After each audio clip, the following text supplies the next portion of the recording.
Hello, আসসালামু আলাইকুম। আনেরা বাইকে ভালো আছেন নি? আলহামদুলিল্লাহ আমিও ভালো আছি। আর যাই রান্না করে দেখাইয়া আঙ্গো নোয়াখালীতে কেনে এটারে কিতা কয় নামও তো ভুইলা গেছি। Chilli sauce. Sorry chilli chicken কেনে বানায় আরকি।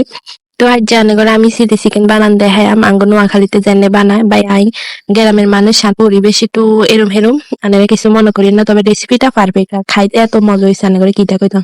আর ইয়ান মুরগি কুচি কুচি করে কাটি কি দিছি এগিন বেগিন রেখে দিছি। আল্লাহ করে আমার প্রথমে তো নাই কেন আমি ভিডিও তো গেছি কিনা আর ফডরে যাই হোক হেররে আইন লেবুর রস এতন শুরু করি আইসি লেবুর রস দিয়ে হেররে মাখামাখি ভালো করে করিয়াম। আর এখানে আর বানাইছি আর জামাইলে আর জামাই অনেকদিন ধরে বিদেশে তো নাইছে আর আরেকটা ইউটিউব চ্যানেল আছে এরা অনেকদিন কাজ করছি, কিন্তু দুঃখের বিষয় আই হেরা দিয়ে কিছুই করতে পারি না। হেলে আই জিত করি আবার নতুন একটা চ্যানেল খুলছি।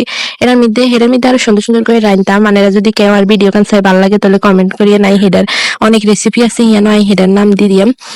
এর হরে আমি এগিন বেগিনরে ভালো করে বাজি লইছি। আর এগিন মানে খাইতে এত মজা কি কইতাম মানে রে রেস্টুরেন্টের তো না ঘরে রান্ধলে আরো বেশি ভালো লাগে। হেয়ার হরে আমি একটা হত্যা করে দিতে আসি। আর আরো জামের বাইক রান্ধি না অঙ্গ মার বাইক রাঁধছি আর কি। আর মার রান্নাঘর গরিব মানুষ বুঝেনে তো একটু টিনের আর একটু সুন্দর নালা বাসালে যদি তৌফিকে দেয় কোনোদিন ইনশাল্লাহ টাইস টুই দিয়ে এখন রান্নাঘর করি রান্না করে ভিডিও দিয়ে দিই সারিয়া দোয়া করি বাইকে। আর জামাই যাতে ভালো কিছু করতে পারে। তো হেরারাই এই সস মস দিয়ে ভালো করে লাড়ি সারি সুন্দর করে রাঁধছি। আর জামাই তো খাই উড়ে পিদা করে কেমনে রাঁধছি তুমি পিয়া, তুমি আবার রান্ধি আরে খাবাইও। আর জামাই প্রথমে বয়স দিছিল হরে হাতের আবার সরম করছে হাতের দেন নাইও আইডি হেলাইছি বয়স। তো আনেরা যদি আর ভিডিও কান ভালো লাগে অবশ্যই লাইক কমেন্ট শেয়ার দিবেন। আর কেমনে চিলি চিকেন রাঁধছি অবশ্যই আনেরা সাইজে রাঁধবেন জামাই করে খাবাইবেন। আর একবারে এমন প্রশংসা করবো কিটা কইতাম। তো ভিডিও কান ভালো লাগলো অবশ্যই লাইক কমেন্ট শেয়ার দিবেন।